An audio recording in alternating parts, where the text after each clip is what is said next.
இன்றைக்கு இந்திய அரசியல் இரண்டாக இருக்கிறது.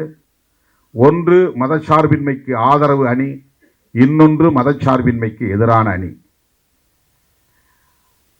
பாஜக தலைமையிலான சங்க பரிவாரங்கள், அவற்றின் கூட்டணி கட்சிகள் மதச்சார்பின்மை கூடாது என்று எதிர்த்து நிற்கிற அணியினர். இதுதான் அரசியல் புரிதல். வெறும் தேர்தலுக்காக மட்டுமே கூட்டு சேருகிறார்கள் என்று நீங்கள் நினைத்துவிடக் கூடாது. பாஜகவோடு வைத்துக் கொள்கிற எலக்டோரல் அலையன்ஸ் என்பது அவர்களின் ஐடியாலஜி கருத்தியல் சார்ந்த அணியாகவும் மாறுகிறது என்பதுதான். அதிமுக பாஜகவோடு கூட்டணி சேர்வது சட்டமன்ற தேர்தலுக்கானது என்று மட்டும் முடிவுக்கு வந்துவிடக்கூடாது.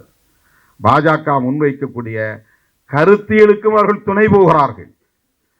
பாஜக இங்கே தோழர்கள் சொன்னதைப் போல அரசமைப்பு சட்டத்தில் சொல்லப்பட்டிருக்கிற செக்குலரிசம் என்கிற மதசார்பின்மை கோட்பாட்டுக்கு எதிரான நகர்வுகளைத்தான் ஒவ்வொரு களத்திலும் முன்னெடுக்கிறார்கள்.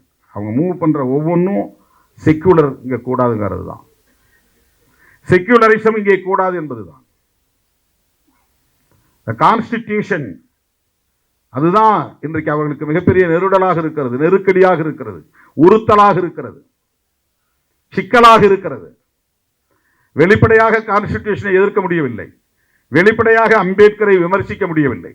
ஆனால் மறைமுகமாக என்னவெல்லாம் செய்ய முடியுமோ அனைத்தையும் செய்து அரசமைப்பு சட்டத்தை நீர்த்து போக செய்கிறார்கள்.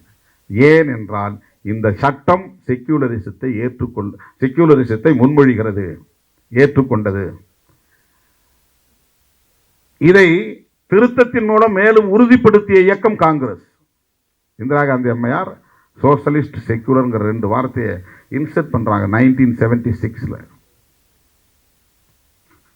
இதை தகர்க்க வேண்டும் என்பதுதான் அவர்களின் நோக்கம்.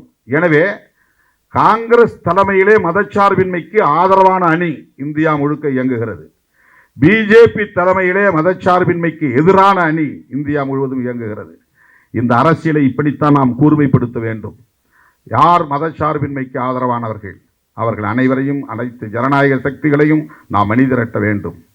மதச்சார்பின்மை தான் இங்கே அரசியலின் கருப்பொருளாக இருக்கிறது, அடிப்படை கோட்பாடாக இருக்கிறது. அதை பாதுகாப்பதா அல்லது தகர்ப்பதா என்பதுதான் இங்கே நடக்கிற யுத்தம்.